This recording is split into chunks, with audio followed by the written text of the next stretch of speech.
Bonjour à tous, bienvenue. Vous avez l'habitude de voir Julie Dumont d'habitude pour présenter ses Meetup Fire. Elle a attendu un heureux événement, donc voilà, je lui remercie pour tout ce qu'elle a fait pour faire vivre cette communauté et on a hâte de te revoir.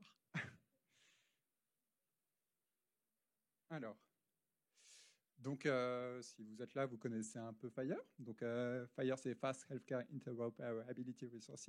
C'est un standard développé par HL7 qui donne surtout un format de données, une norme pour permettre l'échange des données médicales. Et ce qui est intéressant, c'est que ça permet de rassembler de nombreux acteurs sur un même standard. Donc les établissements de santé, les chercheurs, les éditeurs, les organisations nationales, etc. Avec toujours le même objectif de faciliter l'accès aux données pour les professionnels de santé et in fine d'améliorer la qualité des soins prodigués aux patients. Et d'autant plus que ça permet, ce grand genre d'événement, c'est super important parce que ça permet de partager le savoir sur Fire pour accélérer l'innovation de manière générale. Donc j'étais au Workgroup Meeting de HL7 à Baltimore la semaine dernière où j'ai pu rencontrer toutes les personnes qui créent le standard et on se rend compte que l'interopérabilité, le plus important, c'est l'humain, connaître les personnes pour ne pas faire les choses dans son coin et connaître les bonnes personnes à qui poser les bonnes questions. Alors, on en est à la 11e édition déjà. Merci à tous. Donc, le Meetup Fire, qu'est-ce que c'est? C'est 1000 personnes sur le site Meetup. Ici, je vous ai mis une photo de mon premier événement. C'était le Meetup Fire numéro 6 à l'Institut Curie, où il y avait 86 participants. Aujourd'hui, on en est à 300. Donc, merci à vous. Donc, il y a beaucoup d'acteurs qui ont participé à ces événements, comme Arkane, Amazon, l'ANS, la PHP, etc., etc. Donc, n'hésitez pas à venir pour présenter votre projet. Donc, à l'issue de cette présentation, je vous invite à venir sur le Slack Fire France, où il y a vraiment une communauté active de personnes expertes dans Fire, où si vous avez des questions, n'hésitez pas à venir dessus.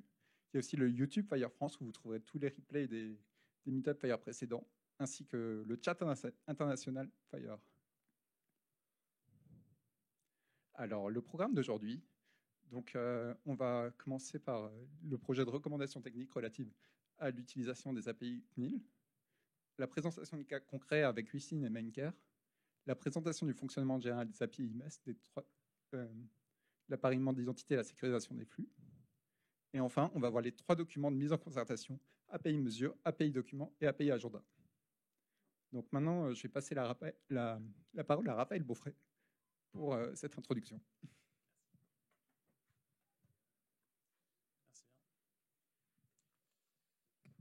Eh bien, bonsoir à tous, ceux qui sont présents très nombreux dans la salle et ceux qui sont aussi présents très nombreux à distance. Donc moi, je suis Raphaël Beaufray, je suis co-responsable du numérique en santé avec Ella Gariani, qui n'a pas pu être avec nous ce soir. Je voudrais commencer par remercier beaucoup Nicolas, également Julie à distance, pour l'organisation de cet événement, ainsi que Pierre, Jean-Marc et tous ceux qui y contribuent, ainsi qu'évidemment toutes les équipes de l'assurance maladie et du groupement industriel qui portent mon espace santé, qui sont des acteurs essentiels dans la mise en place de l'ensemble de ce sur quoi on va échanger ce soir. On est aussi très heureux d'accueillir cet événement à Paris Santé Campus, parce que Paris Santé Campus, c'est un endroit exceptionnel, et c'est surtout aussi un endroit qui va accueillir bientôt l'Agence du numérique en santé, qui, comme vous le savez, est un acteur essentiel sur le développement de l'interopérabilité, Fire, mais pas que. Et donc on se réjouit vraiment de pouvoir faire ça ici ce soir. Peut-être pour commencer, vous avez peut-être vu, on a publié récemment un bilan d'action sur la feuille de route du numérique en santé récemment. Pour ceux qui ne l'ont pas vu, il est disponible sur le site de l'ANS, justement, de l'Agence du numérique en santé, isanté.gouv.fr. Et vous verrez dans ce bilan de nos actions en 3 ans, qu'une de nos valeurs cardinales, c'est un élément qu'on appelle la stratégie d'État plateforme. Alors, je vais prendre 30 secondes pour parler de ça, parce que vous allez voir, ça a un petit lien avec ce dont on va parler ce soir. C'est l'idée, ça peut sembler un peu théorique, l'État plateforme, mais c'est l'idée que ce n'est pas l'État qui va construire tous les systèmes d'information en France dans le domaine de la santé. Ce n'est pas nous qui allons acheter, construire, déployer s'ils sont dans les hôpitaux, dans les EHPAD, chez les médecins libéraux, pour les patients, c'est le marché qui va le faire. C'est-à-dire, c'est des services numériques innovants qui sont portés par des éditeurs, qui sont portés par des startups, parfois des associations, parfois du libre. Et que par contre, le rôle de l'État, c'est de réguler, c'est-à-dire sur un certain nombre de règles, notamment d'interopérabilité, justement, mais également de sécurité, c'est très important, notamment sur les enjeux associés aux données personnelles et sur les enjeux éthiques, qui sont également très importants et parfois oubliés par rapport aux deux premiers que je viens d'évoquer. Donc l'État fait respecter les règles auprès de ses services et il a des stratégies diverses et variées pour le faire, ainsi qu'un certain nombre de services socles, l'INS, le RPPS, etc. Vous connaissez probablement la maison du numérique en santé. Et nous, l'État, on est vraiment très intéressé par développer une offre industrielle, une offre privée, parfois une offre associative de services numériques en santé en France. Il ne faut pas du tout penser que l'État est dans son côté, on va faire nos propres SI, on ne veut surtout pas que les autres se développent. Au contraire, on pense que l'innovation de demain, elle viendra par l'écosystème. Donc ça, c'est un point qui est très important. Et d'ailleurs, on finance ça. On a toute une stratégie qui s'appelle la stratégie d'accélération santé numérique, qui finance à différentes étapes ces solutions, que ce soit sur la partie R&D, aussi sur accompagner par exemple le financement de l'évaluation clinique de ces solutions vers le chemin vers le remboursement. Et il y a eu pas mal d'actualités ces derniers temps, notamment par exemple dans le domaine de la télésurveillance pour ceux qui suivent ça. Donc pourquoi est la plateforme? Parce que vous allez voir, le catalogue d'applications de Mon Espace Santé dont on va parler ce soir, c'est vraiment un exemple concret de mise en œuvre de cette stratégie. Donc pour commencer, il faut vous parler un tout petit peu d'abord de qu'est-ce que c'est que Mon Espace Santé, parce qu'il n'est pas impossible que, soit dans la salle, soit à distance, il y ait certaines personnes qui ne sachent pas encore exactement ce que c'est que Mon Espace Santé. Alors je suis parti dans le sens inverse. Si je prends le bon sens, on va y arriver. Donc Mon Espace Santé, c'est le grand carnet de santé numérique des Français. Ceux qui ne l'ont pas encore activé, je vous invite à vous munir de votre carte vitale et d'aller l'activer. On en a besoin puisqu'on a bientôt un déplacement ministre et on a besoin d'avoir des très bons chiffres. Donc n'hésitez pas à le faire ce soir, pendant ou après l'échange qu'on a ensemble. C'est donc le carnet de santé numérique des Français qui a quelque part succédé et intégré au dossier médical partagé, qui est ouvert entre guillemets par défaut à l'intégralité des Français après qu'ils aient été informés, et bien évidemment pour entre guillemets, les nouveaux arrivants, que ce soit les joyeuses naissances ou les personnalités qui viennent nous rejoindre de l'étranger. Et il est constitué notamment d'un dossier médical, d'une messagerie, d'un agenda et d'un catalogue de services dont on va reparler un petit peu plus tard. Sachez qu'on met des efforts exceptionnels dans ce projet. Et je remercie encore notamment toutes les équipes de l'assurance maladie et du groupement industriel qui travaillent sur Mon Espace Santé. Mais aussi, on met aussi des efforts pour que cet espace santé soit rempli par les professionnels de santé. On a un grand programme qui s'appelle le programme Ségur Numérique, qui finance à la fois les acteurs et les éditeurs, pour faire en sorte que chaque fois que vous allez aller dans un laboratoire de biologie médicale, faire une radio, un séjour hospitalier, votre compte-rendu sera systématiquement envoyé dans Mon Espace Santé. Donc ça, n'hésitez pas d'ailleurs, la prochaine fois que vous allez chez un professionnel de santé, si vous ne recevez pas votre compte-rendu dans votre espace santé, à lui demander pourquoi est-ce que vous n'avez pas encore reçu votre compte-rendu dans votre espace santé. Alors ensuite, on arrive enfin au sujet du catalogue de services. Donc ça, c'est le petit camembert bleu. Ça, c'est quelque chose qui n'existe pas encore aujourd'hui en production dans Mon Espace Santé, mais qui va bientôt l'être. C'est un projet qui est extrêmement important, qui a un peu de retard malheureusement. Il est lancé avec un petit peu de décalage par rapport au lancement de Mon Espace Santé qui a eu lieu en janvier dernier. Mais c'est un projet extrêmement important parce que c'est la concrétisation de ce qu'on évoquait tout à l'heure sur l'État plateforme. Donc concrètement, c'est quoi? C'est un win-win-win. Win pour les patients, win pour vous qui êtes des éditeurs généralement de solutions. En tout cas, j'imagine que c'est une grande partie qui sont ici ce soir. Et c'est aussi un win pour la puissance publique. On va y revenir dans quelques instants. Donc pour vous, concrètement, c'est quoi? Que vous soyez un dispositif médical ou pas, que vous soyez payant, que vous soyez gratuit, que vous soyez qui que vous soyez, que vous êtes un service numérique destiné aux patients, alors à ce moment-là, vous pouvez devenir candidat au catalogue et vous devez nous démontrer, c'est ce qu'on appelle, c'est le processus de référencement, que vous êtes compatible avec une première version de ce qu'on estime être le minimum sur les règles d'interopérabilité, de sécurité et d'éthique dont je parlais tout à l'heure. Ensuite, donc ça, c'est un processus qu'on appelle le référencement, dans lequel, je vous avertis tout de suite, il y a en fait deux processus. C'est-à-dire qu'il y a un processus pour le référencement avec échange de données et un référencement sans échange de données. Donc sans échange de données, c'est un peu moins sensible parce que vous n'allez pas être amené à échanger justement avec les interfaces dont on va parler ce soir. Donc il y a un peu moins de preuves à apporter que si vous êtes référencé avec échange de données. Donc une fois que vous êtes référencé, pour être référencé, il faut d'abord commencer, si vous commencez seulement à vous intéresser au sujet, une bonne première étape, c'est d'aller utiliser ce qu'on appelle l'outil Convergence, qui vous permet de voir où est-ce que vous en êtes par rapport aux différents critères de mon espace santé. Et si vous avez des questions, n'hésitez pas à aller sur le portail qui s'appelle le portail Genius, où il y a normalement tout un parcours qui permet de vous accompagner, si vous êtes un service numérique, sur comment se faire référencer. On ne va pas beaucoup parler du référencement ce soir, ce n'est pas tellement le sujet de l'échange, c'est plutôt la partie, vous l'avez compris, échange et API.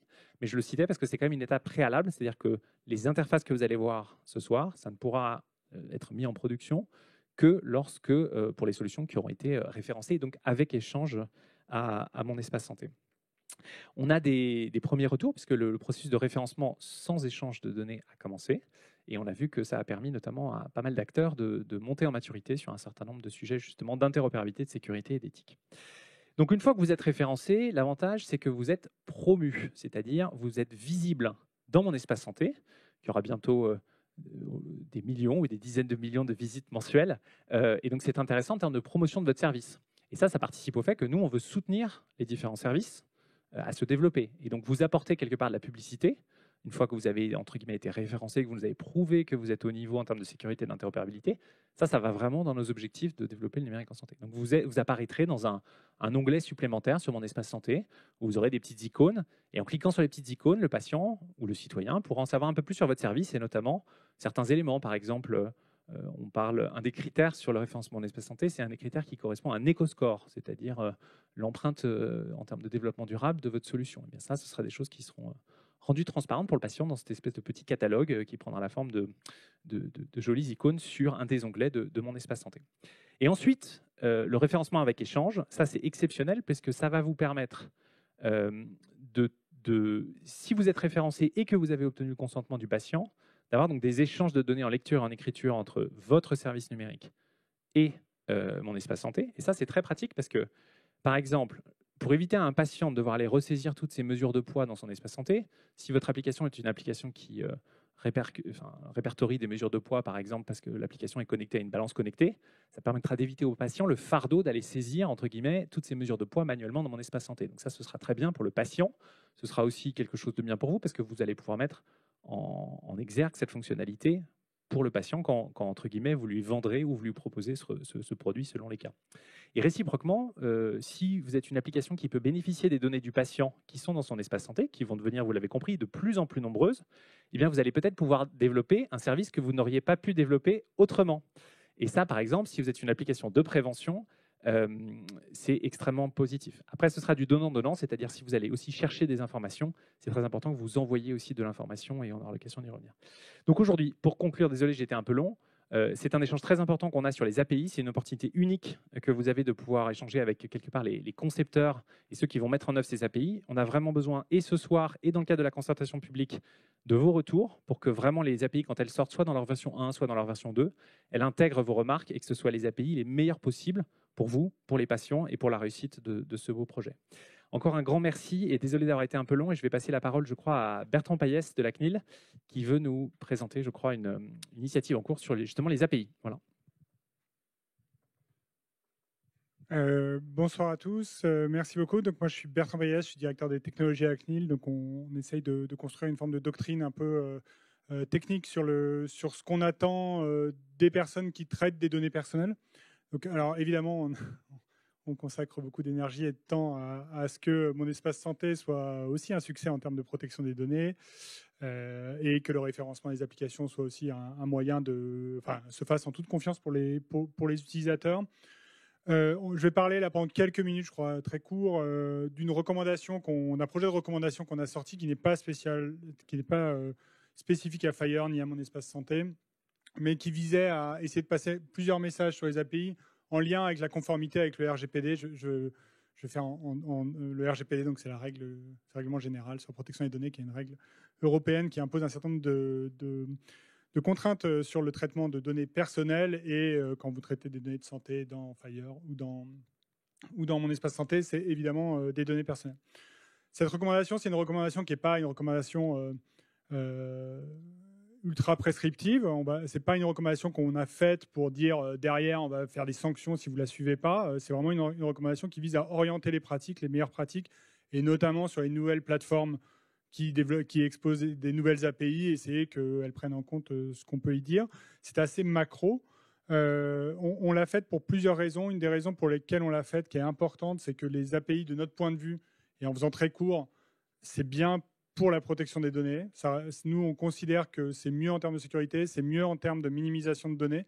Ça permet de récupérer les données juste à temps et juste les données dont j'ai besoin, et d'éviter des grosses copies de bases de données, des transferts non sécurisés par des canaux non sécurisés. Donc d'une manière générale, l'idée était de dire pour assurer la conformité de ces systèmes, et notamment de ces systèmes qui sont branchés sur des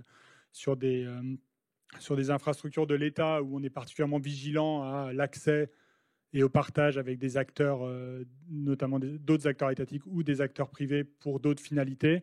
On pense que les API sont le bon outil. Et par exemple, dans mon espace santé, le fait que ce soit accessible à un grand écosystème d'acteurs, mais avec un nombre de finalités, donc les finalités, c'est les raisons pour lesquelles on peut récupérer les données, qui est quand même bien cadré, est un aspect qui nous rassure.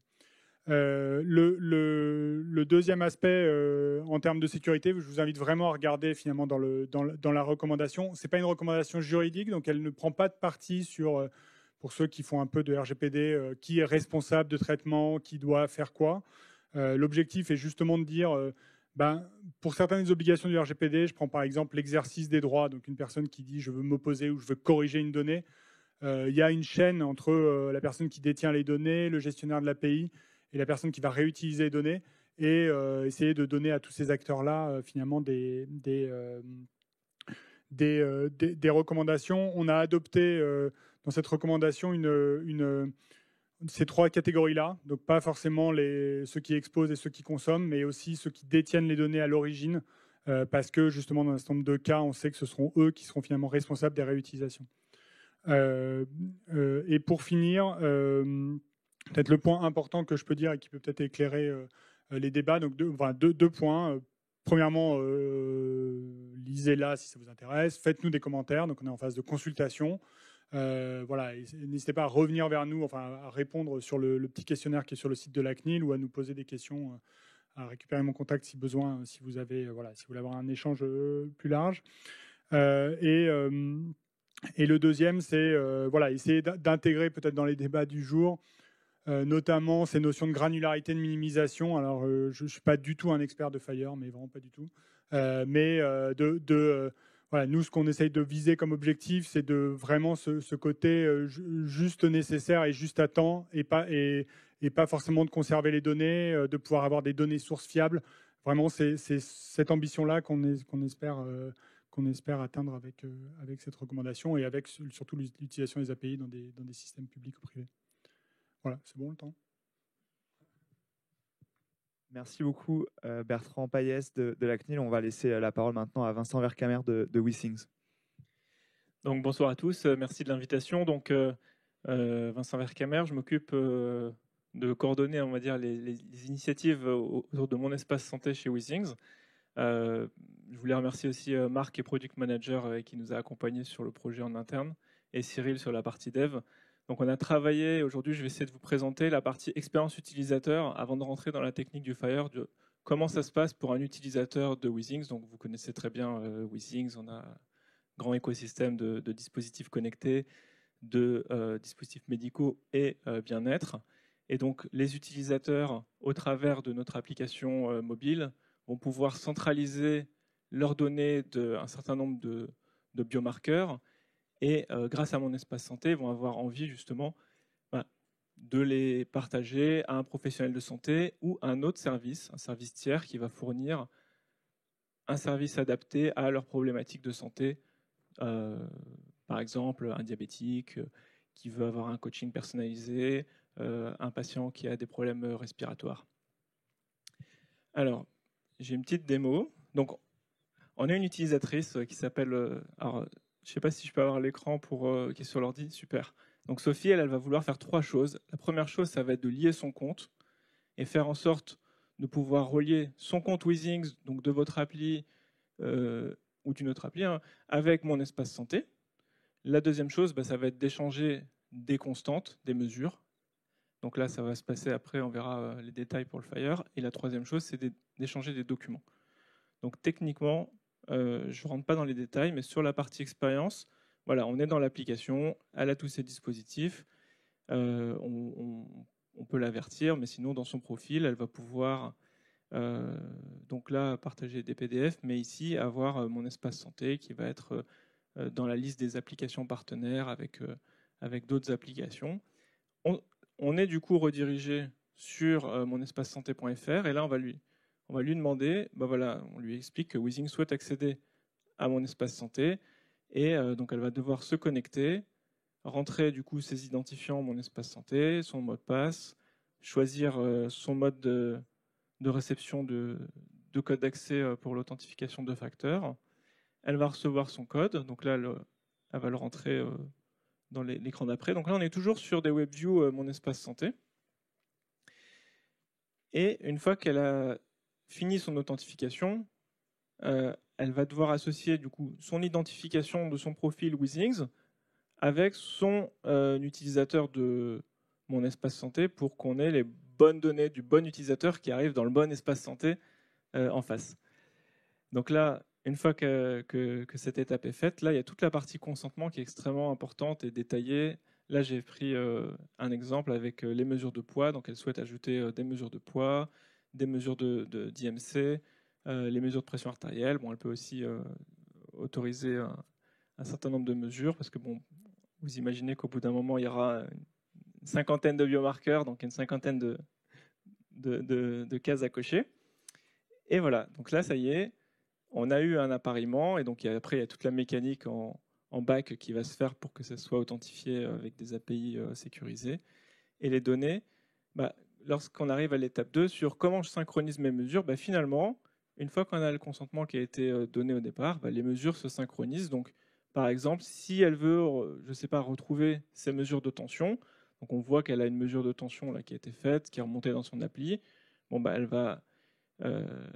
elle va pouvoir, quand elle va sur mon espace santé, aller dans son profil médical. Et dans le profil médical, il y a toutes les mesures. Et dans ces mesures, on retrouve la mesure de tension avec la même heure, la même date de mesure. Et potentiellement un autre service après qui va pouvoir consommer ces données pour les synthétiser, pour faire un programme de prévention, faire un programme de suivi d'une pathologie chronique. Et du coup, on peut voir aussi la source des données qui sera affichée côté mon espace santé versus une donnée rentrée manuellement d'une source incertaine. La dernière étape, c'est, voilà, Sophie, elle a des problèmes de santé, plein de malheurs. Elle va vouloir échanger, par exemple, des ECG, mesurer avec ses dispositifs connectés, partager un agenda du sommeil. Donc là, on va avoir vraiment une synthèse d'une trentaine de nuits. Donc c'est des choses inenvisageable à retranscrire à la main. Donc, nous, on donne la possibilité à nos utilisateurs de partager ces PDF. Et ces PDF, ils vont vouloir les partager de façon sécurisée avec leur professionnel de santé, qui va vouloir les analyser pour essayer de mieux comprendre les troubles de sommeil ou mieux comprendre des palpitations en faisant une deuxième lecture d'un électrocardiogramme. Donc là, ça sera à la demande. Donc, quand elle va générer son rapport, par exemple un rapport sur une synthèse du dernier mois, on va créer ce rapport et une fois que ce rapport est terminé, elle peut le visualiser et elle peut aussi choisir de le partager, soit en téléchargement sur son téléphone, soit de le synchroniser avec mon espace santé. Et donc, à ce moment-là, nous, on va aller déposer le document dans mon espace santé. Là, on lui donne la possibilité éventuellement de le télécharger pour l'archiver ou pour le repartager d'une autre manière. Et quand elle va se connecter du coup sur l'interface Mon Espace Santé, elle va pouvoir retrouver son rapport de santé, son PDF, et ces documents, eux, ils sont poussés dans le DMP. Donc potentiellement, un professionnel de santé qui a un logiciel compatible avec le DMP va pouvoir accéder aux données PDF au travers de son logiciel métier. Donc on évite le transfert de PDF par WhatsApp aux professionnels de santé.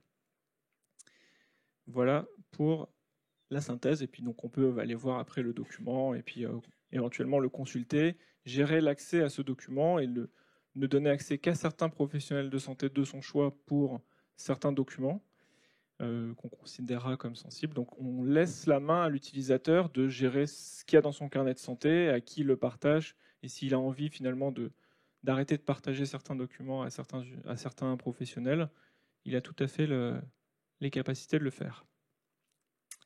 Voilà, donc merci à tous, et du coup je passe la parole à qui ? À Frédéric Deschanais de Maincare qui est en ligne.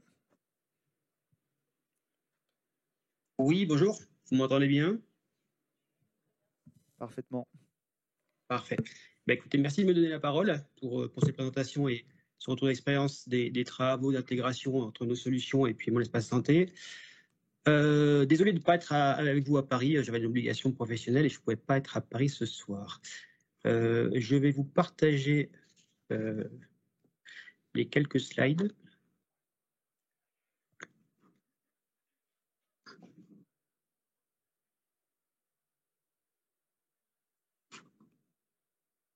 Voilà, normalement, je pense que vous les avez devant vous.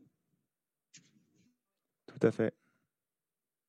Alors, côté Maincare, on a pour objectif en fait un référencement au catalogue de services de mon espace santé avec échange de données et suivant un modèle en marque blanche, en fait, pour un service qu'on appelle e-Venu, donc un service numérique e-Venu.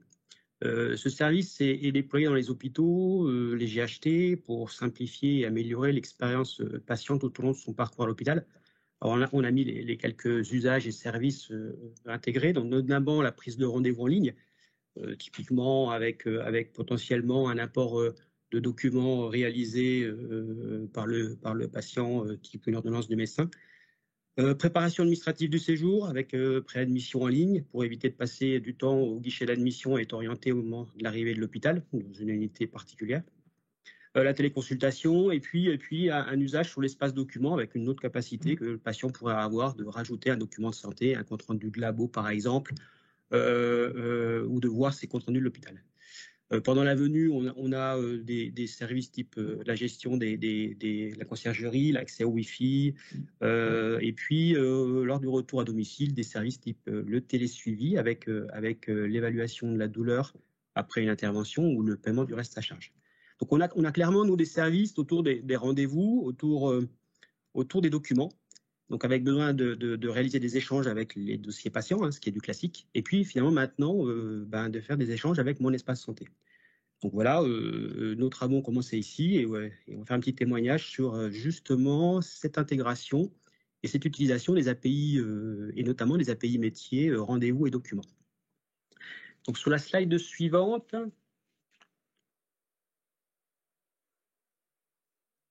une petite présentation de l'architecture et puis des échanges.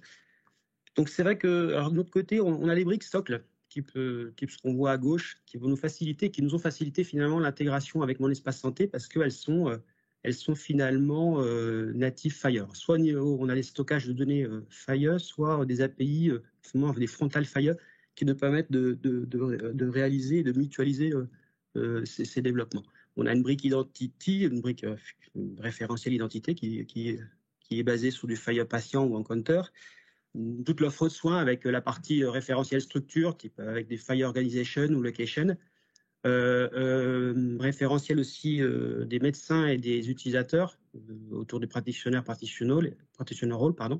Et puis une brique importante parce que finalement on l'a utilisé ici, hub de rendez-vous qui est un concentrateur, un agrégateur de rendez-vous en Fire, donc qui permet aussi de travailler avec l'appointment, schedule et slot. À droite, j'ai schématisé les échanges, donc les travaux sur la partie appariement, c'est le préalable. Et puis après, l'implémentation d'API métiers, après l'API finalement d'enrôlement appariement, les API métiers, et notamment nous, la partie documents et appointment. On a une brique dédiée, c'est celle qui est en fait schématisée au milieu, qui est dédiée aux échanges, qui utilise HAPI pour l'exploitation HL7 Fire et qui utilise aussi ANEA Immerse pour toute la partie traçabilité. Alors, l'avantage d'utiliser pour nous une brique comme ça dédiée, c'est que en fait, on va mutualiser tous les traitements parce que finalement, on a tous les traitements sur la partie sécurité. C'est un point extrêmement important pour faire les échanges avec mon espace santé, forcément. Donc toute la partie gestion, alors je l'ai schématisé ici, mais l'access token qui est lié à l'authentification ou la partie token JWT qui est liée à l'identification, qui doit être utilisée systématiquement en header de tous les appels. Finalement, on profite d'une brique commune pour l'implémenter et puis l'exploiter pour tous ces appels, que ce soit initialement appariement ou appel métier, documents et rendez-vous. Un petit point peut-être particulier qu'on voulait soulever ici, la notion d'appariement, elle est finalement, alors c'est le premier service à implémenter, c'est un échange qui finalement est basé sur trois notions. La notion de patient, la personne qui est concernée par la donnée échangée, avec un identifiant particulier qu'on appelle IDPE, un utilisateur, la personne qui va utiliser finalement le service numérique. Alors typiquement, le grand exemple, c'est que ça va être la même personne, c'est-à-dire par exemple, moi en tant qu'utilisateur, je veux faire une demande d'enrôlement à mon espace santé pour le service e-venu, mais je peux aussi le demander et finalement faire cet appariement pour, par exemple, un de mes enfants. Et j'aurai là, dans ce cas-là, un usager différent du patient. Donc on a le patient, on a l'usager. Alors, petit point peut-être particulier à comprendre, c'est qu'on échange des identifiants, mais qui sont des identifiants particuliers, on va dire des identifiants dédiés aux échangements d'espace santé, DPE et UDUE. Et donc, point relativement important, c'est que finalement, on a un triplet de données, ça ne suffit pas, on n'a pas que le patient, on n'a pas que l'usager, on a le service numérique. Ce qui est ici schématisé, dénommé ISS, qui est un identifiant de service. Alors, c'est un identifiant qu'on a obtenu, qu'on obtient traditionnellement, classiquement, on va dire, c'est un OID, donc on l'obtient avec l'AFNOR. Mais ce que je veux dire derrière, c'est que nous-mêmes, assez rapidement, on s'est rendu compte qu'on n'aurait pas forcément un service e-venu à référencer. On a typiquement, on envisage d'autres services à référencer. Nous, Maincare, on va dire que e-venu. Donc, par exemple, un service autour de la gestion des parcours, mais le parcours côté parcours de santé, domicile, médecine de ville. Donc finalement, il faut bien réfléchir à l'implémentation et puis aux envois en étant ce que je rappellerais gestion, en tout cas pour nous, gestion multi-services numériques. Voilà, on doit être capable, même si pour l'instant on fait les travaux avec mon espace santé et uniquement sur notre service e-venu, mais on envisage et on va le faire sur d'autres services. Donc finalement, tout le mécanisme, aussi bien, on va dire, d'enregistrement et d'appariement, on le fait bien sur ce triplet avec en face un identifiant, pas rentrer dans le détail, mais on va appeler un pairing ID, qui a mis en équivalence sur ce triplet et notamment sur ce service numérique. Sur la partie droite, les échanges. Alors, en bleu, alors en noir, c'est les échanges qu'on a globalement, on va dire, techniquement validés. En bleu, c'est ceux qui sont en cours. Donc, forcément, initialement, on a le post-pairing, donc l'appariement qui a été réalisé et validé avec les équipes de Mon Espace Santé. Les équipes ELS. Côté récupération des éléments de consentement, c'est encore en cours. De toute façon, on est sur des cas de test, donc des patients de test. Donc cette partie-là a été faite plutôt manuellement, donc cette partie n'est pas été concrétisée. La partie documents, c'est le premier sujet qu'on a pris au niveau métier. Donc nous aussi, on avait en fait finalement des documents qu'on imagine que le patient doit pouvoir enrichir son espace santé. Donc, on a travaillé sur le post-document. Alors, en bleu aussi, on a encore quelques soucis techniques qu'on essaie de solutionner avec les équipes Mon Espace Santé. Donc, c'est vrai que je pense que la partie document est sûrement un petit peu plus complexe parce que derrière se branche aussi l'envoi du document sur le DMP, qui est une autre plateforme nationale. En tout cas, pour l'instant, les travaux continuent, ils ne sont pas validés. Et puis, les derniers, finalement, quasiment quelques temps après, un peu en parallèle, on a travaillé sur la partie rendez-vous. Partie rendez-vous avec l'envoi d'un rendez-vous, donc un FHIR, du FHIR aussi, avec les labs HTTP post et put, rendez-vous. Et là, qu'on a validé assez récemment, donc c'est plutôt un succès et on l'a réussi il y a une dizaine de jours. Et puis, on va travailler aussi, et c'est plutôt en cours encore, avec la capacité de récupérer et d'afficher des rendez-vous qui seraient potentiellement dans mon espace santé du patient et que le patient aurait donné comme autorisation de faire une récupération des rendez-vous. Donc le Get Appointment est un service où on peut, avec un critère forcément patient, après avec des critères de date, récupérer une liste dans un bundle FHIR, une liste de rendez-vous à afficher dans l'application. Alors un petit retour d'expérience. Alors forcément un élément, j'aurais tendance à dire, un point très important et puis essentiel, c'est que finalement tout ça, ça a été facilité par le fait qu'on travaille en HL7 et en HL7 Fire. C'est vrai que là, on mutualise avec pas mal de travaux et puis des usages assez fréquents Fire. Donc, l'utilisation du standard HL7 Fire R4 et des API RESTful. Alors, un focus même particulier sur la partie agenda. Hein. La partie agenda, c'est quand même, finalement, il y a beaucoup d'expérience sur le sujet, il y a eu beaucoup de projets et on a une mutualisation finalement de tous ces travaux avec les manipulations et l'utilisation du service Mon Espace Santé Rendez-vous. Voilà, le cadre d'interopérabilité a fourni depuis très longtemps finalement le volet gestion d'agenda partagé. Cette partie agenda partagé, elle est présente aussi dans les projectatons. Hein. Nous-mêmes, Mencare, on a participé sur les 2 derniers projectatons. On s'est positionné sur la partie rendez-vous. Donc finalement, c'est très positif parce que à l'époque, on a eu l'assistance de l'ANS pour nous aider sur ces tests. Donc forcément aussi l'assistance des utilisateurs en face pour valider les échanges, que ce soit du rendez-vous, du schedule ou du slot, mais qu'importe. Mais voilà, donc on a finalement mutualisé développement et connaissances grâce à ces travaux et ces projectatons. On a aussi d'autres projets. Typiquement, il y a un projet actuellement sur le service d'accès aux soins, le projet SAS, avec la prise en charge des soins non programmés via une plateforme numérique nationale, où on travaille en Fire. Alors initialement d'abord sur les premières phases en slot, parce que on a un régulateur qui finalement, dans des plateformes dont la nôtre, le régulateur va faire des recherches de créneaux disponibles. Donc, c'est des premiers travaux en slot, mais la suite des travaux, les rendez-vous que le régulateur va prendre sur les plateformes et la nôtre, il y aura des rendez-vous qui devront être envoyés au SAS.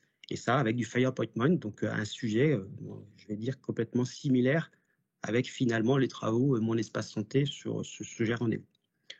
Petit aparté aussi, nous, côté Mencare, c'est vrai qu'on avait travaillé, on avait des travaux historiques sur la partie Fire, Appointment et Schedule, sur des projets de prise de rendez-vous en ligne. Et c'est vrai qu'on l'avait fait depuis un petit moment, initialement même en DSTU3. Et typiquement, dans un des réunions Meetup Fire, une des premières, Doctolib était venu présenter en fait un retour d'expérience justement d'échange rendez-vous Fire qu'ils avaient fait avec des projets avec nous. C'était souvent, je pense, dans les 2-3 premières réunions Meetup Fire.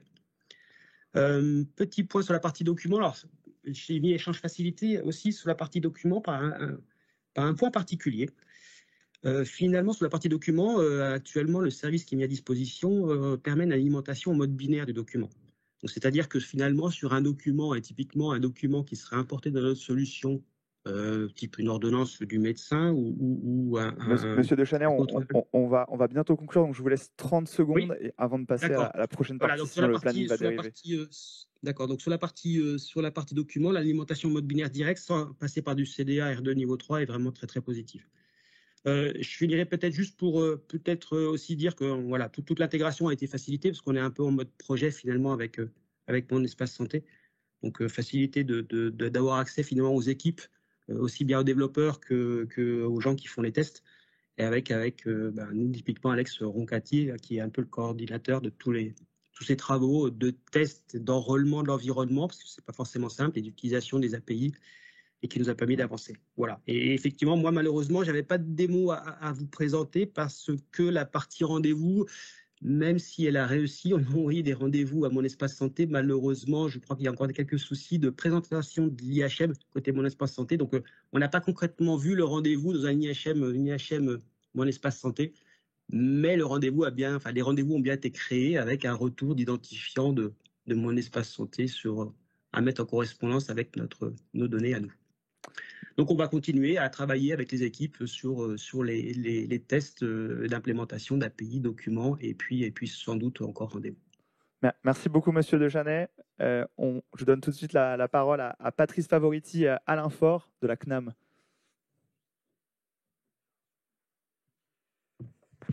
C'est bon, ça marche. Oui, donc Patrice, donc je travaille à l'assurance maladie sur tout ce qui va tourner autour du catalogue de services. Et donc avant de passer la main à Alain, qui est l'architecte du projet, en fait ce qu'on voulait, c'est donner un petit peu des éléments de contexte sur tout ce qui va vous être présenté, puisque je sais que vous attendez avec impatience les API. Mais l'idée, c'était un peu de comprendre où on en est, d'où on vient et où on va. Donc, s'il y a moyen d'avancer... il y a une zapette ici, ouais, juste là, sur la table. OK. Donc, en fait, ce qui est important de voir un peu, c'est comment on s'y est pris sur ce sujet d'API et quels sont les piliers, en fait, qui nous ont fait avancer. Aujourd'hui, en fait, il y a 2 grands piliers, en fait, qui nous ont fait avancer sur ce développement des API. Le premier, c'est les cas d'usage.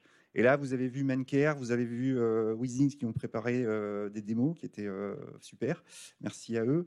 Et donc, l'idée, en fait, c'était vraiment de partir de nos développements à partir des usages que vous, industriels, vous avez travaillé avec nous. Et de quelle manière vous avez travaillé ces usages-là via un appel à candidature qu'on a lancé en début 2021, qui a réuni une trentaine de participants.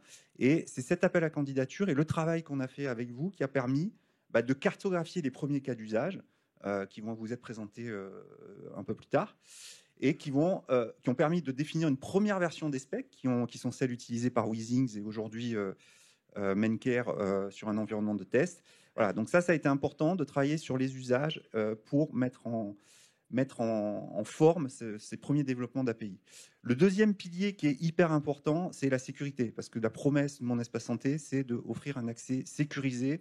Voilà, donc il y a des représentants de la CNIL, donc on ne peut pas, je dirais, passer au travers de la conformité au RGPD, de la sécurisation de notre système d'information. Voilà, donc ça c'est le deuxième pilier hyper important. Et ce qui fait que, en sortie de ce premier travail sur les usages, ce qui a été décidé, c'est au-delà du travail qui est fait sur la partie RGPD, qui va vous être présenté par Alain via les finalités, de travailler avec la plus réputée des instances, on va dire, des autorités sur la partie sécurité des systèmes d'information, qui est l'ANSSI. Donc aujourd'hui, les specs qui ont été mises en concertation ne comportent pas l'API apparemment, tout simplement parce que par rapport à notre V0, il y a des ajustements qui sont toujours en cours avec l'ANSSI. Et c'est à l'issue de ces ajustements que ces specs-là seront mis en concertation. Donc là, on aura un panel complet des usages vus avec vous et d'une sécurisation et du respect du RGPD maximum. Voilà, donc je ne vais pas être plus long. Je vais laisser la main à Alain qui va présenter la partie appariement. Bonjour à tous, donc Alain Fauré, architecte sur l'ENS. Mes collègues vous ont déjà présenté le fonctionnement de l'appariement sur le cas de Sophie. Là, je vais rentrer un peu plus dans le détail sur qu'est-ce qui se passe sous le capot, mais c'est intéressant parce que c'est exactement ce qui a été présenté avec Sophie. Donc, ce qui se passe, c'est que la première étape, c'est Sophie qui se connecte au service tiers, donc les responsabilités, tout le développement est côté service tiers. Et Sophie va pouvoir choisir ce qu'elle va faire. Et donc, dans le cas qui avait été présenté, c'est envoyer des données poids. Et pour cela, on lui dit qu'il faut qu'elle fasse son appariement. Donc, une fois que la demande a été faite ici, ce que va faire le service tiers, c'est qu'il va envoyer une requête à Mon Espace Santé. Donc, c'est le poste qui avait été présenté précédemment par le speaker précédent, de manière à initier cet appariement. Et à ce niveau-là, on sait que il y a quelqu'un, qui est Sophie, sur le service tiers, qui veut échanger des données avec Mon Espace Santé. Maintenant, il faut savoir avec qui sur Mon Espace Santé. Et c'est pour ça que ensuite Sophie est dirigée vers Mon Espace Santé, où elle va s'authentifier. Et sur Mon Espace Santé, elle peut choisir quelle est la personne destinataire, parce qu'il se peut qu'elle envoie des données dans ce qu'on avait présenté sur ses enfants, par exemple. Et ensuite, deuxième étape, très importante, elle va choisir les consentements qu'elle va donner aux finalités, donc tout l'aspect lié à la sécurisation, à la CNIL, à la gestion des données. Une fois que c'est fait, l'appariement est terminé, c'est-à-dire qu'on sait à la fois quelles sont les données qui sont, quel est l'utilisateur côté service tiers, quelle est la personne qui correspond côté Mon Espace Santé, et qu'est-ce qu'on a autorisé comme échange de données. À partir de ce moment-là, on revient sur le service tiers et l'appariement est terminé. Le service tiers pourra commencer, quand il décide, à envoyer des données directement à Mon Espace Santé de machine à machine. Tu peux m'avancer ? Donc, les identifiants qui sont importants sont l'IDE et l'IDPE, donc qui ont déjà été déflorés comme sujet. ces identifiants, le E, ça signifie externe. Ce qui est important, c'est qu'on veut éviter qu'il y ait des transmissions d'identifiants entre systèmes. Donc, d'une part, les services tiers ne connaissent pas nos identifiants des utilisateurs. Et nous, on utilise des identifiants des utilisateurs qui nous ont fournis par le service tiers, mais qui ne sont pas nécessairement les identifiants internes du service tiers. Et de ce fait-là, on n'a pas de corrélation possible entre tous ces identifiants-là. Chacun utilise ses propres identifiants avec une mise en face qui a été faite lors de l'appariement. Tu peux avancer. Donc, dernier point, les finalités. Donc, les finalités sont gérées en 3 étapes. Tout d'abord, il y a la partie référencée. Donc, au niveau d'un service tiers, on va définir, lorsqu'on définit le service, un certain nombre de finalités, c'est-à-dire pourquoi on a besoin de données et de quelles données on a besoin. Donc, par exemple, la finalité suivi IMC ou suivi poids. Une fois que ça a été défini donc, au niveau du service tiers, donc c'est partie de la partie enrôlement du service tiers, donc qui est faite dans un processus qui est fait indépendamment ensuite de l'usage.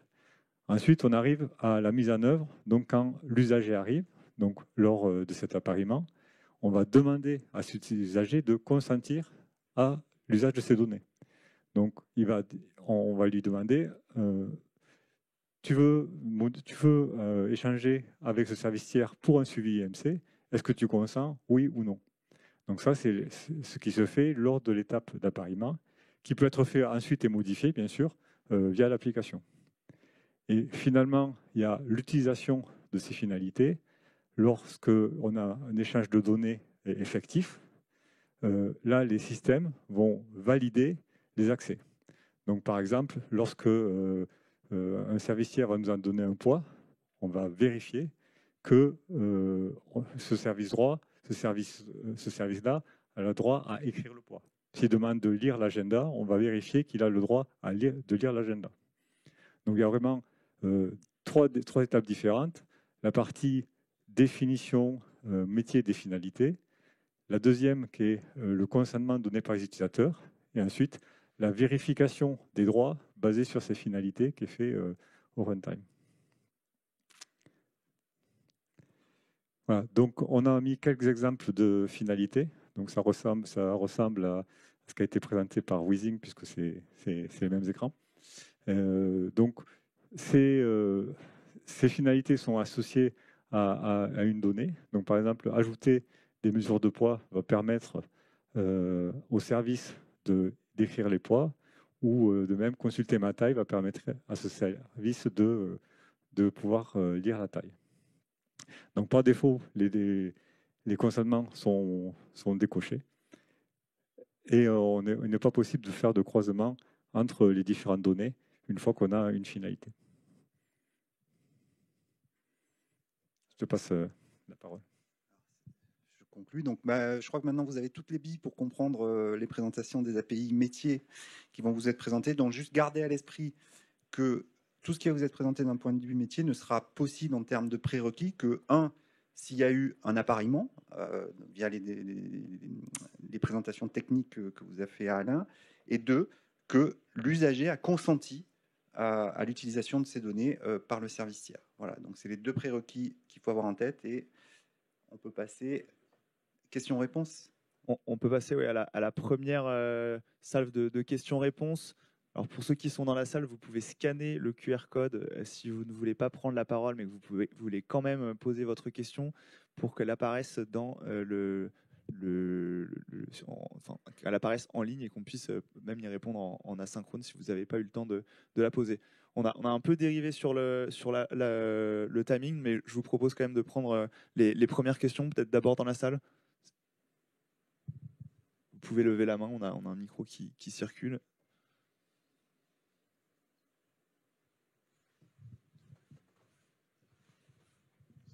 Je peux vous demander de le faire passer, s'il vous plaît. Merci.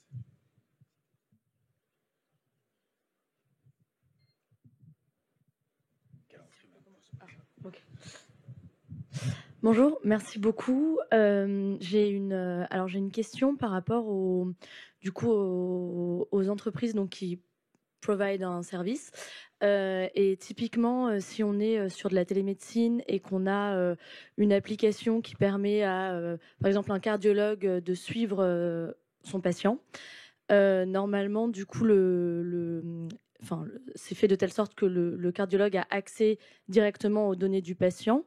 Mais du coup, est-ce qu'avec mon espace santé, est-ce que du coup, ça veut dire que tout va être synchronisé au même endroit? Et dans ce cas-là, Vincent, quand vous parliez de WeThings, est-ce que ça veut dire que d'autres médecins vont avoir accès à ces données-là? Et si oui, est-ce que, l'idée, c'est de permettre de faire encore plus de prévention sur des données sur lesquelles, par exemple, le cardiologue, ça peut intéresser un autre médecin, une autre spécialité.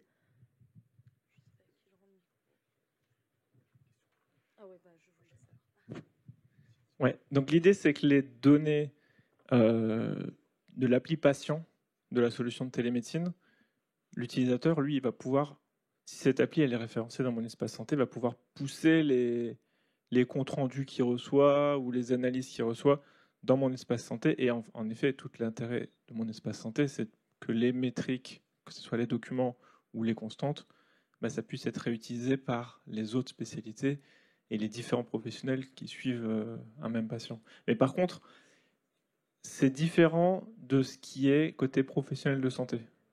C'est pas mon espace santé du coup. Dans les faits, est-ce que ça signifie est-ce que c'est un autre médecin est-ce que lui, s'il voit quelque chose qui va pas, est-ce que c'est lui qui va être moteur en disant il faut que le patient vienne me voir? Comment est-ce que ça se fait juste de façon très concrète? Oula.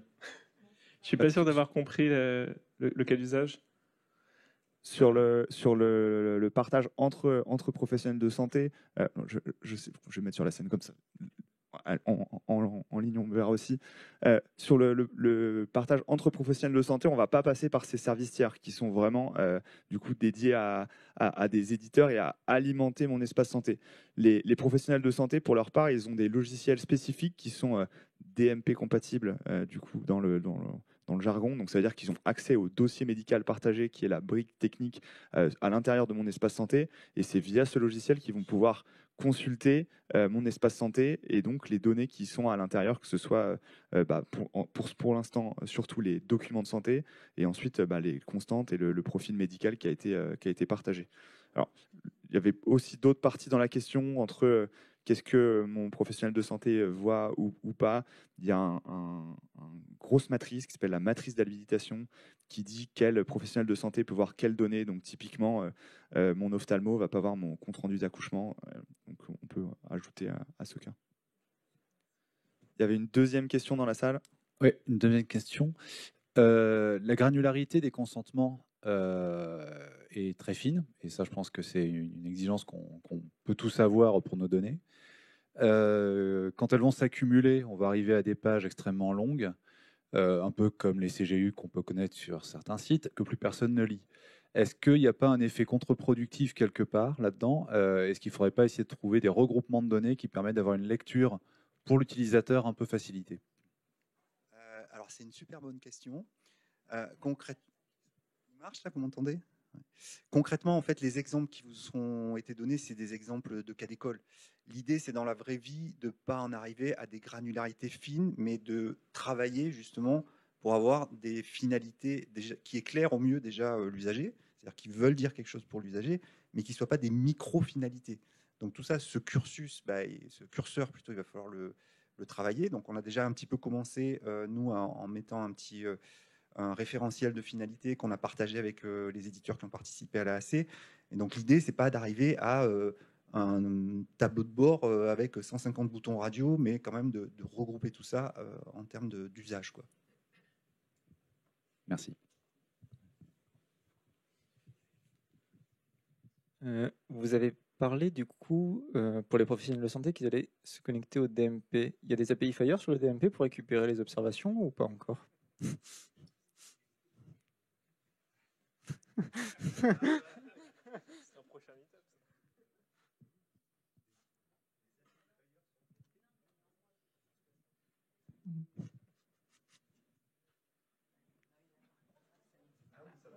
Ouais, pas...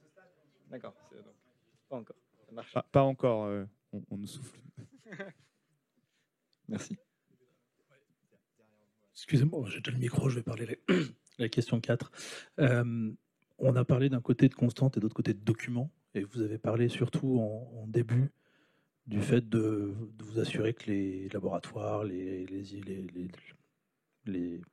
centres d'imagerie, tous les spécialistes vont devoir fournir les informations dans mon espace santé. Est-ce qu'on parle d'échange de documents ou est-ce qu'on se parle d'échange en Fire des informations qui sont dedans? C'est-à-dire, est-ce qu'un éditeur qui sera référencé, qui voudra récupérer ces données-là, aura juste des documents PDF qu'il va devoir interpréter, ou est-ce qu'ils seront déjà été en format interopérable pour pouvoir récupérer et traiter la donnée?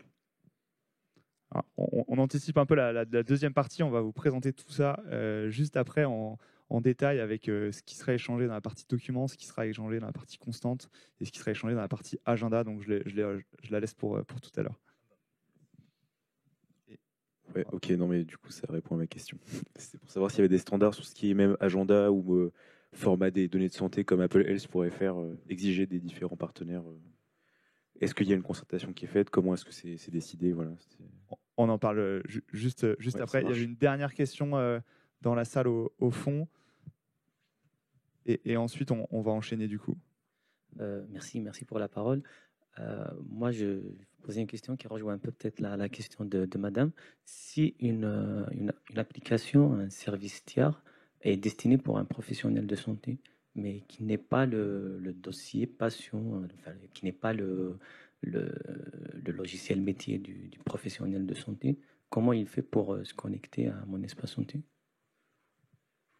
Je peux peut-être prendre celle-là. Merci pour cette question et ça va aussi éclairer effectivement les échanges qui ont eu lieu tout à l'heure. La partie logiciels qui sont destinés aux professionnels de santé, elle n'est pas considérée, c'est pas le sujet en fait du catalogue d'applications de mon espace santé. Là, on est vraiment sur des applications qui sont à destination des patients. Alors, il peut y avoir des cas un peu limites où on a des applications qui sont à double public. Et donc ça, on est en train d'un peu creuser exactement pour vérifier que, en termes d'urbanisation, on n'alimente pas évidemment le même document deux fois.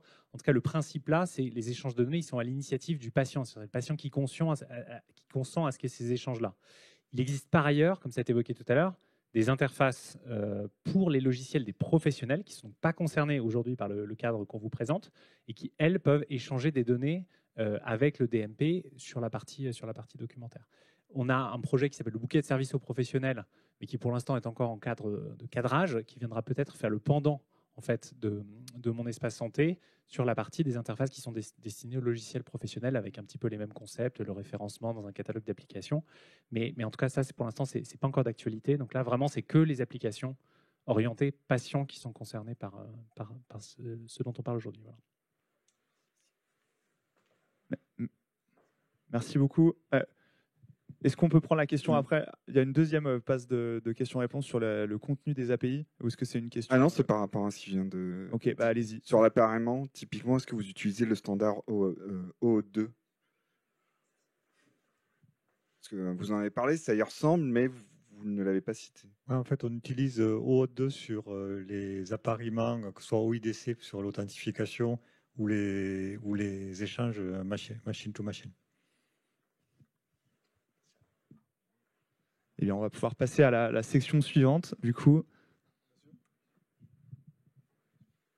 avec la présentation de l'API mesure par Johan Perrault.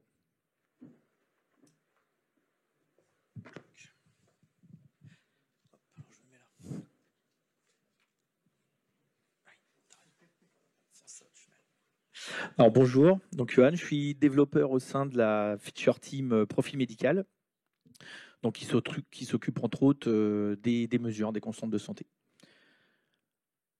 Alors déjà sur l'API mesure, si certains ne la connaissent pas, je vais la présenter vraiment vite fait, et je parlerai aussi des ressources Fire qui rentrent en jeu. Donc déjà l'API mesure, c'est l'API qui permet d'alimenter et de consulter des mesures de santé, donc les tailles, poids, glycémie. On manipule trois ressources. L'API est assez simple. Donc, on a les observations, le device associé, et puis la notion de bundle. Donc, on verra après, qui rentre dans le cadre de l'API d'écriture. Donc là, j'ai fait un petit schéma technico-fonctionnel, hein, juste pour que vous puissiez en fait replacer les différentes briques.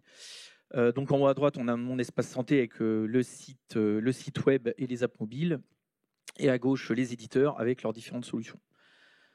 Et on a l'API mesure en bas qui est devant, enfin qui est au-dessus, on va dire, d'un entrepôt Fire. Donc là, c'était juste pour bien visualiser que au niveau de l'entrepôt, on stocke donc du coup côté mon espace santé, pas côté DMP. On entrepose donc du coup les observations et les devices associés. Et que ce soit des mesures qui viennent du site internet ou des éditeurs, tout est observation une fois arrivé dans l'entrepôt. Voilà. Alors, on a beaucoup travaillé avec l'ANS pour justement définir nos 11 profils Fire. Donc, je vais les lister juste après. Donc, ils ont été définis à travers un volet, donc le volet de mesure des santé qui est publié sur le site du CISIS. On a également les profils qui sont publiés sur Simplifier. Donc, je vous ai mis les URL là, si vous voulez les voir. Et donc là, on a l'exhaustivité des 11 profils. Je ne rentre pas dans le détail. Juste pour redire que l'IMC côté ENS, c'est une mesure calculée. Donc elle ne peut pas être écrite, elle est seulement lue. Et j'ai un petit focus sur la glycémie. Donc la glycémie qui a un profil un peu hybride. Hein. Donc on a un profil Fire observation glucose, mais qui permet en fait de spécifier 4 types de glycémie différentes. Donc on a le glucose sanguin, l'interstitiel, l'hémoglobine glyquée et l'IgG. Voilà, je ne vais pas trop vite. Donc je fais un petit focus dessus parce que donc un éditeur qui viendrait pour la première fois travailler là, sur la glycémie pourrait être un petit peu surpris. Enfin, tout est dans la documentation, mais je voulais refaire un petit focus ici. Donc sur le profil d'observation glucose, avec l'ANS, on s'est mis d'accord pour créer 2 extensions. Donc, ils sont Number of Day et Moment of Measurement, qui sont 2 extensions, mais qui n'auront pas les mêmes contraintes en fonction du type de glycémie. Voilà. Pour ne pas rentrer dans le détail, mais par exemple, que le contexte de la mesure va être applicable que pour la glycémie sanguine, alors que le nombre de jours va être plutôt applicable pour l'hémoglobine glyquée et l'IgG. Ah, donc ça, c'est les contrôles métiers qui ont été rajoutés en plus côté API Fire, côté mesure. Une autre source importante, donc là on vient de parler de l'observation, c'est le device. Donc le device qui est le dispositif connecté qui est donc responsable de la prise de la mesure.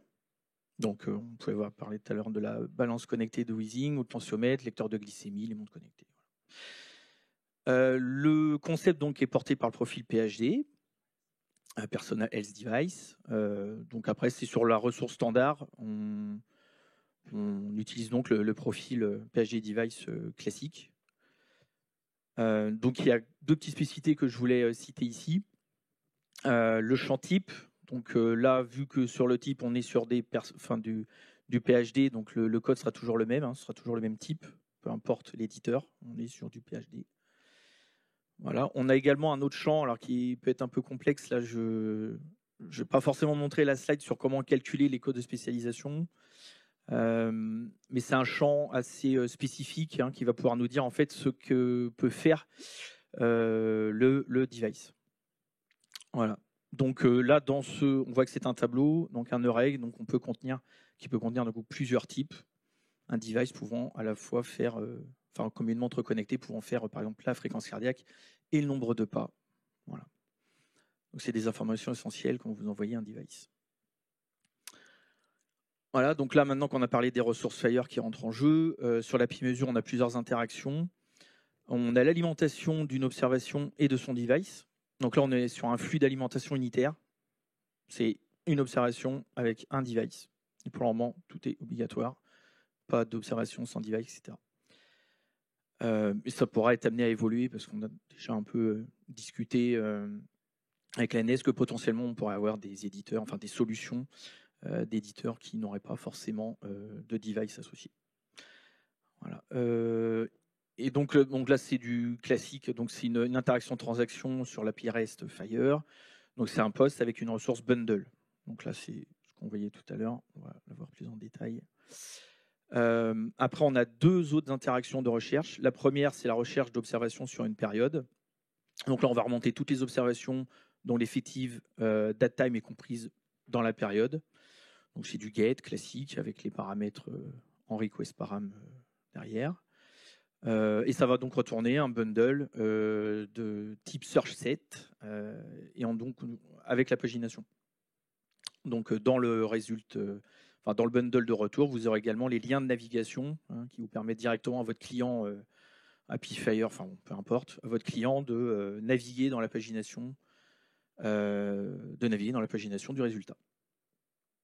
Voilà. Et donc la troisième recherche, donc celle-là, c'était suite à des discussions. On s'est dit que ça pouvait être aussi sympa d'avoir un mode de recherche en fait qui permet de récupérer juste la dernière observation pour un code link. Donc code link, c'est pour le type d'observation, poids, taille, etc. Et donc là, il y a beaucoup moins de paramètres, on verra tout à l'heure. Et puis du coup, ça retourne toujours pareil, un bundle de type search set. Alors, donc tout à l'heure, je parlais de bundle sur l'API d'écriture. Donc le bundle, c'est quoi? C'est en gros une ressource JSON qui englobe 2 ressources, l'observation et son device. Donc l'observation, c'est une observation qui doit respecter un des 11 profils qui a été spécifié avec l'ANS et dispo sur le CISIS. Et le device, c'est forcément un PHP. Voilà. Et donc là, je voulais faire un petit zoom sur la tête que peut avoir un bundle. Donc on a en haut la ressource observation. Alors je vous ai promis une observation complète. Et en bas, la ressource device, pareil, j'ai juste mis device. Donc ça permet de voir un petit peu la forme d'un bundle et surtout le lien qui doit être fait. Là, donc là, c'est les ID qui sont surlignés en bleu. Un device, une observation doit forcément être liée à un device présent dans le bundle. Et il y a un autre attribut très important en bas, le if none exist. Donc ça, c'est pour la gestion des doublons. Enfin, pas la gestion, c'est pour empêcher les doublons. Nous, en fait, on se base là-dessus pour identifier un device de manière unique dans l'entrepôt Fire des mesures. Voilà. Donc si le device n'existe pas, on prend ce couple OID et identifier du PHD pour en faire un identifiant unique au sein de notre entrepôt. Donc champ très important. Quelques petits points d'attention sur la méta profil. Alors dans un profil Fire, on peut toujours dire qu'une méta est obligatoire. Mais si vous nous envoyez en fait un bundle avec une observation qui n'a pas le champ méta, de toute façon, on ne peut pas savoir qu'il s'agit d'une observation poids, machin ou taille sur laquelle on a mis que la méta devait être obligatoire. Donc là, c'est un contrôle métier purement NS qui a été rajouté. On n'accepte pas les bundles avec des observations des devices qui n'ont pas la méta profil de renseigner. Donc là-dedans, on doit retrouver l'URL canonique qui a été définie avec l'ANS. Voilà, ce qui nous permet, nous, de faire une validation précise de la ressource. Et donc, je rappelle, donc, flux d'alimentation unitaire pour le moment, donc une observation accompagnée de son device. Alors, le device peut exister, vous pouvez envoyer plusieurs fois le bundle avec le même device. Nous, on gère l'unicité après côté ENS. Point d'attention pour les observations. Oui, le champ méta-source. Celui-là, il a eu beaucoup de discussions avec les. Donc, en fait, ce qui a été décidé, c'est si vous nous envoyez dans la méta-source. Donc, dans méta-source, on est censé récupérer en fait l'OID de la solution à l'origine de la mesure. Déjà, s'il est envoyé, on le valide. On va du coup le comparer à ce qui a été mis côté référencement. Donc là, on fait une validation. Si l'OID ne correspond pas à un sous-OID de l'OID principal qui a référencé au début, etc., on va refuser la requête. Par contre, si vous ne nous l'envoyez pas, on le met à votre place. Voilà. Bon, la solution est vite trouvée, je pense. Donc, certaines unités de mesure ont été forcées. Donc, la taille a été fixée à centimètres. Ça, c'était plus pour éviter à gérer en fait, des conversions. Raison de perf, autant mieux tout de suite enregistrer les mesures dans une unité où on se met tous d'accord, vu qu'on pouvait discuter. Donc, ça a été quelque chose de bien. Et le poids, pareil, fixé à kilo. Sur le device, bon, je l'ai remis là, mais en fait, j'ai déjà bien assez parlé de ce champ précédemment. Sur le device, alors peut-être que certains éditeurs dans la salle qui ont déjà joué, comme Weezing avec notre API, sont peut-être un peu étonnés là, de la présence de tous ces champs obligatoires sur le device. Hein, c'est juste parce que maintenant, on fait vraiment une validation là, contre le profil PHP device. Donc, du coup, tous ces champs-là, dans le profil de base, sont obligatoires. Donc, bon, l'identifiant du device, ça encore, c'est classique. Le manufacturer, le model number, le type, bon, ça, c'est pas très impactant puisque le type est toujours le même. Et la spécialisation, donc là, c'est ce qu'on voyait, ce que peut faire le device. Voilà. Jusqu'à maintenant, on pouvait encore envoyer des devices avec certains de ces champs pas renseignés. Dans un avenir très très proche, ce sera plus possible. Je tenais à le dire ici. Et pour terminer, oui, donc par l'API mesure. Alors, je ne sais pas trop comment les nommer, donc je l'ai appelé. Il y a deux modes de recherche, donc la haul, la recherche paginée sur une période pour remonter toute une série d'observations, et la last pour récupérer la dernière mesure par rapport à un code. Donc ça, c'est les champs, c'est les paramètres de recherche qui sont pris en charge par l'API. Par contre, en fonction du type de recherche qu'on veut faire, la combinaison ne va pas forcément être la même. On va regarder dans tous les détails, mais par exemple, la date peut être accompagnée d'un offset et d'un count pour faire de la pagination sur une période donnée. Je vais plutôt mettre tout de suite les URL. Donc là, il y a un exemple par exemple de recherche haut en haut. Donc là, on voit une période de date et puis les informations de pagination. Donc là, on veut la première page et on veut 2 observations par page. Voilà. Et donc, ce que je n'ai pas précisé jusqu'à maintenant, c'est que dans les recherches peuvent retourner optionnellement les devices auxquels elles sont attachées. Voilà. Et la recherche last rentre en jeu 2 paramètres. On reprend le count pour mettre un count 1. On veut juste la last, donc la dernière, et la sort moins date pour dire qu'on est sur une date descendante. Donc là, c'est Fire. Et on inclut également optionnellement le device dans cette réponse.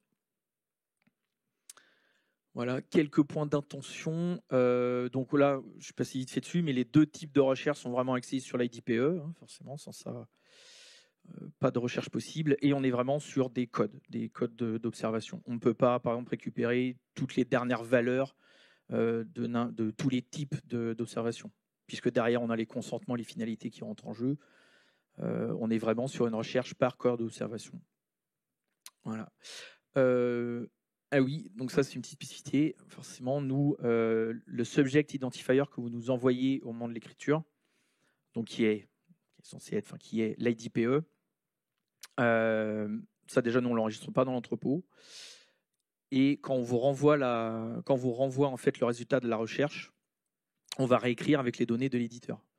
C'est-à-dire que puisqu'on peut si on a le consentement pour lire des observations de type poids, on peut récupérer du coup des observations qui ont peut-être été ajoutées par un autre éditeur. Donc là, à ce moment-là, sur le champ identifier, on remet l'identifier connu uniquement de l'éditeur qui fait la recherche. Voilà. Donc, comme je disais tout à l'heure, vous pouvez très bien envoyer plusieurs bundles de différentes observations qui concernent le même device. Sur les retours de recherche, si vous demandez à inclure les devices, forcément, on les retourne sans doublon. C'est-à-dire que toutes les observations vont pointer vers le même device commun, si des fois ils étaient concernés par le même device. Et je suis allé un peu trop loin.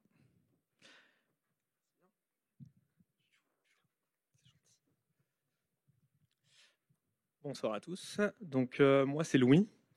Si jamais il y a une question pour Vincent, je le laisserai répondre. Je tiens à préciser. Moi, je travaille donc sur l'API document, donc pas en tant que dev fonctionnel. Donc là, c'est ce que je vais vous présenter. Donc déjà, pour commencer, je vais peut-être vous resituer un petit peu mon espace santé avec un peu de contexte. Donc, mon espace santé, c'est vraiment au cœur de tout un écosystème avec les professionnels de santé, les patients et bientôt vous. Nous, on a cette tâche aussi d'interagir avec toutes ces équipes et tous ces systèmes d'information. Donc, notamment avec le SIDMP, dont on vous a déjà un petit peu parlé. Finalement, tout à l'heure, Menker a un petit peu bien présenté aussi tout ce qui est API document.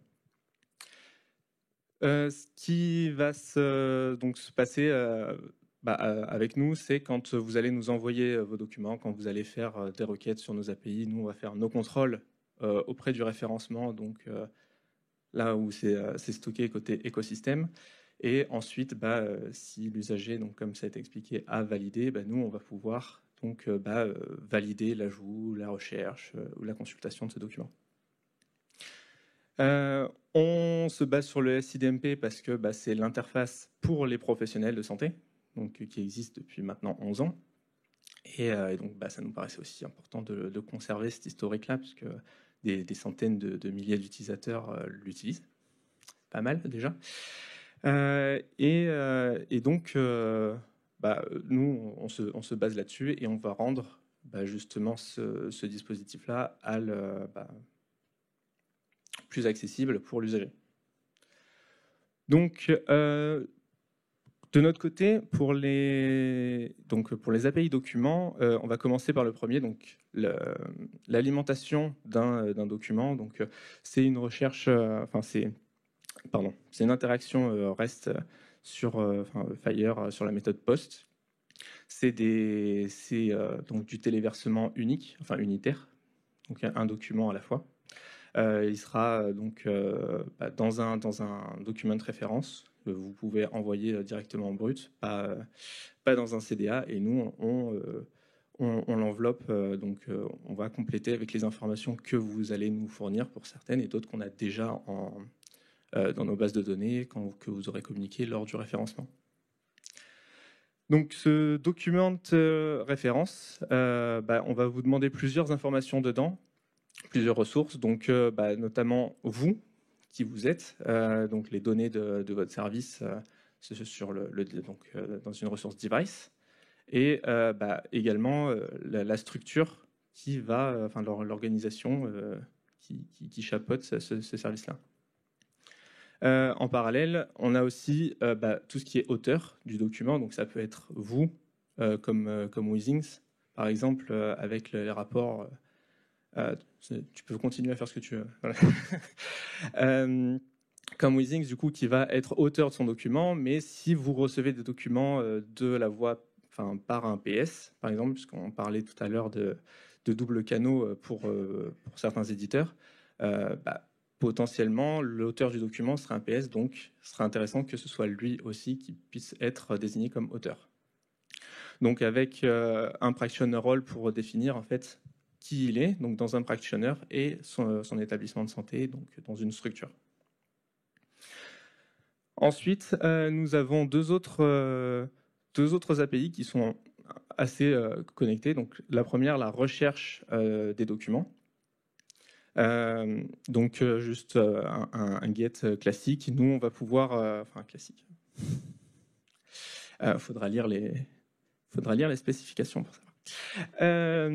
Nous, on va vous renvoyer un bundle, donc avec dedans plusieurs informations sur la liste des documents que nous avons par rapport à ceux que vous êtes autorisés à consulter et ce que vous allez rechercher.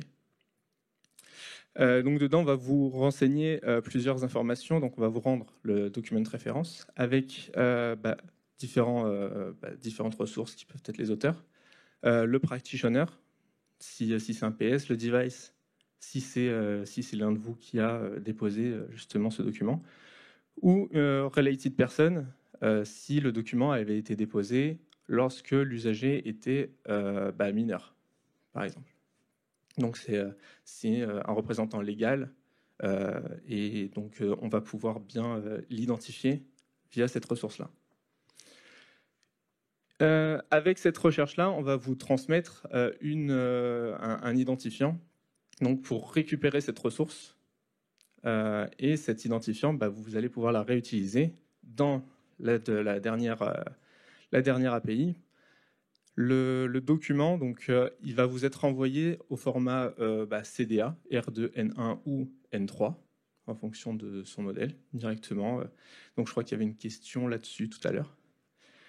Donc, si c'est des documents, structurés, vous allez pouvoir les réutiliser comme vous le souhaitez, puisque du coup, les données seront correctement renseignées dans ce CDR. Alors, côté mon espace santé, nous avons on a organisé les documents en différentes catégories, donc qui sont un petit peu plus parlantes pour les usagers. Et dans chacune de ces catégories, on peut retrouver un ou plusieurs types codes. Les types codes, c'est ce sur quoi on va vous demander les finalités. Mais par contre, pour les usagers, ça va être là-dessus qu'on va leur demander leur consentement. Donc tout à l'heure, c'est pareil, il y avait une question par rapport à la granularité des consentements, etc. Et donc là, ça fait déjà partie un petit peu d'une facilitation pour l'usager de réduire les possibilités de consentement que lui aura à faire. Donc il n'aura pas une cinquantaine de toggles à compléter, mais juste une dizaine. Vous avez du coup là aussi en plus la possibilité de voir déjà les catégories que vous pourrez consulter ou que vous pourrez juste écrire. Pour finir, de mon côté, du coup, juste pour vous présenter un petit peu les finalités qu'on pourrait imaginer avec les documents.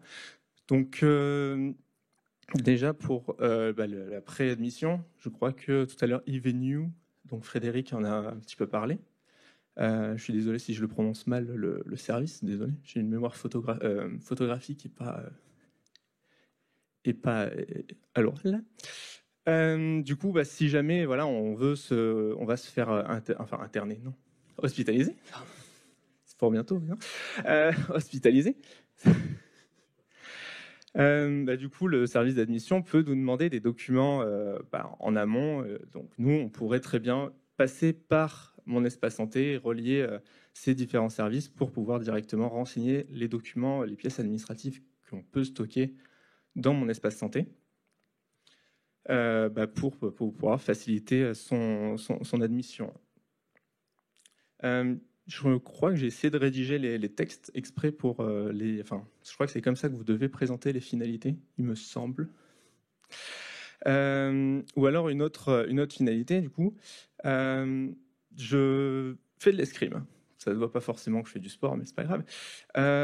Donc, tous les ans, on doit s'inscrire, on doit participer, on doit présenter nos certificats médicaux. Et moi, je me dis, ça serait quand même bien que je n'ai pas à me trimballer avec cette feuille à chaque fois et que peut-être les fédérations sportives puissent consulter ce genre de documents.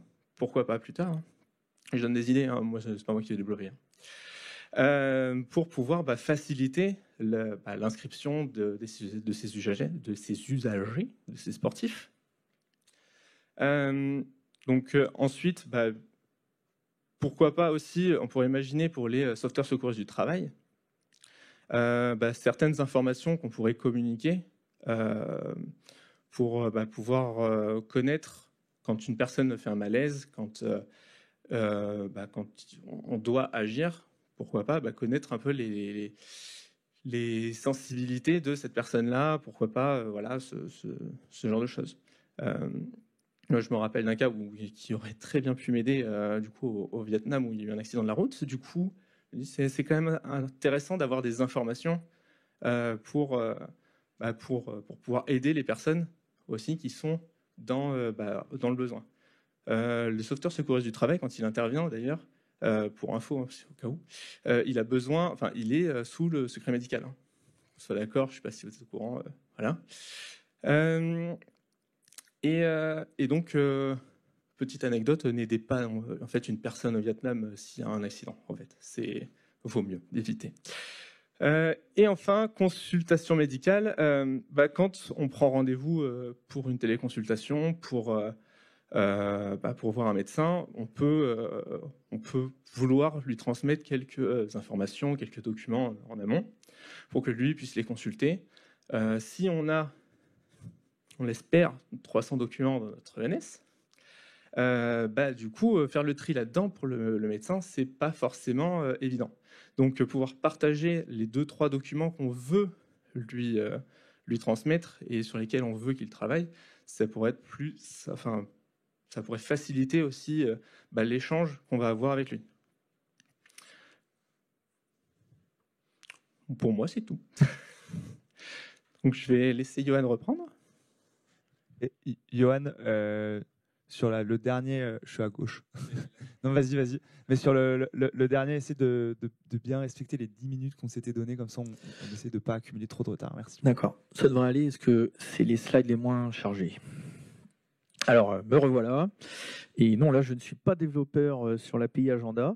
Mais bon, ça reste du Fire, donc j'ai accepté de remplacer un collègue au pied levé pour vous parler de cette API qui possède 3 actions principales. Donc, l'ajout du rendez-vous.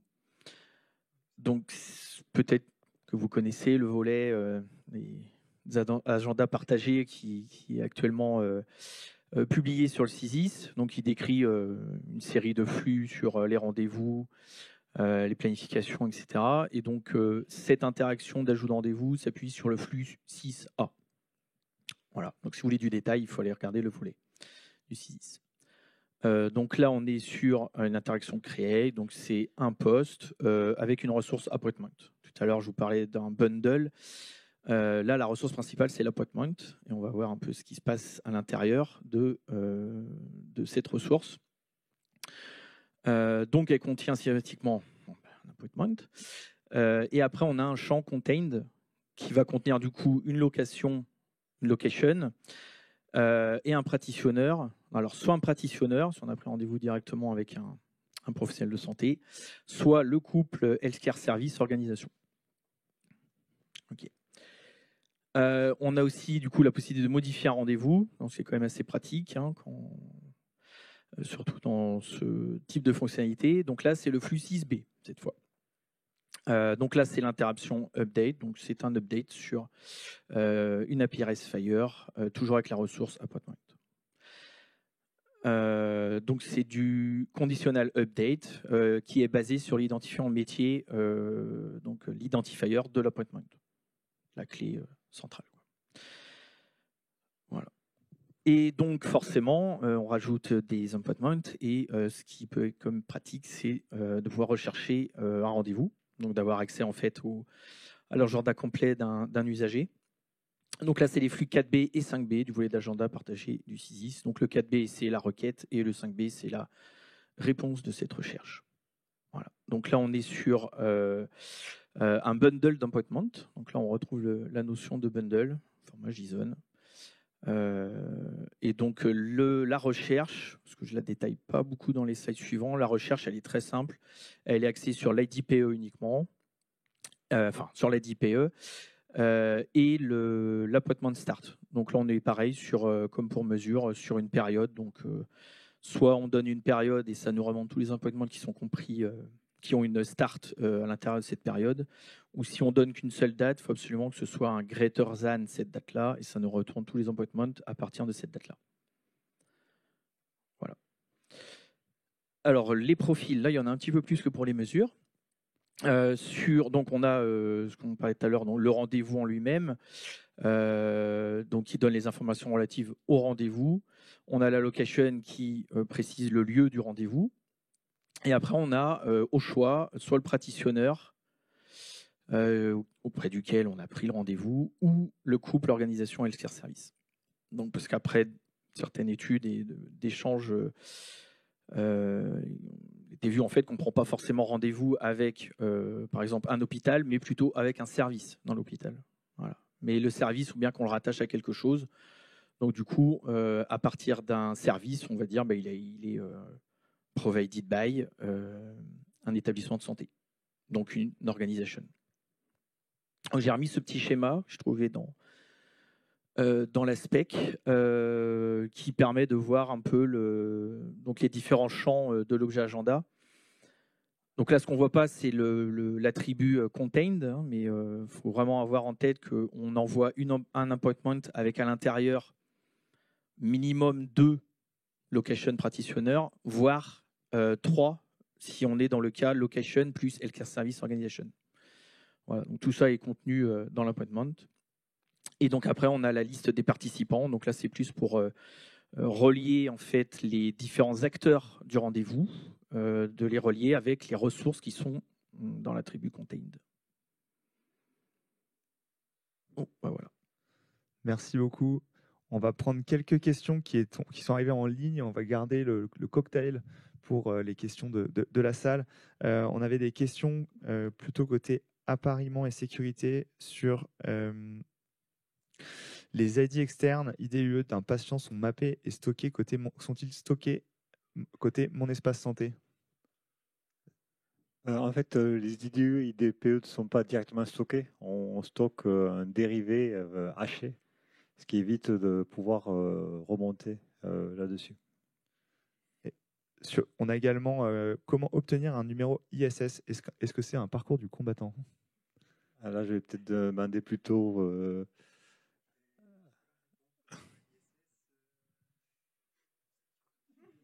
Pour moi, l'ISS, c'est pas quelque chose, c'est pas l'OID plutôt. Je pense que c'est l'OID. Hein. Donc l'OID, c'est pas un parcours du combattant. C'est une demande à faire auprès de l'AFNOR. Alors je sais pas si côté Withings ou Mancare, il y a eu un retour d'expérience. Je pense que c'est pas très compliqué, mais il faut le faire, quoi, on va dire. Ensuite, une question. Excepté documents, agenda et mesures de santé, y aura-t-il d'autres API côté mon espace santé? Alors, en fonction des usages, oui, il pourrait y en avoir d'autres. À ce stade, c'est vraiment les 3 API qui ont été identifiées quand on a travaillé dans le contexte de l'appel à candidature, et c'est effectivement celle qui représente le plus de valeur par rapport à l'état de mon espace santé actuel. Mais dans l'avenir, oui, il y aura peut-être d'autres API. On ne s'exclut pas cette possibilité. Et enfin, sur l'API mesure, la qualité des données est-elle à la charge du patient ou y a-t-il des contrôles de qualité? Qualité des données, pour moi, la qualité des données qui viennent d'un éditeur, qui viennent de Withings par exemple, elle est à la charge de Withings, c'est ça. Il faut voir que en fait, le catalogue, les API ne sont que l'extension, le bras de l'usager, mais c'est ce bras quand il récupère une mesure de chez Withings, c'est Withings qui est responsable de sa qualité de mesure.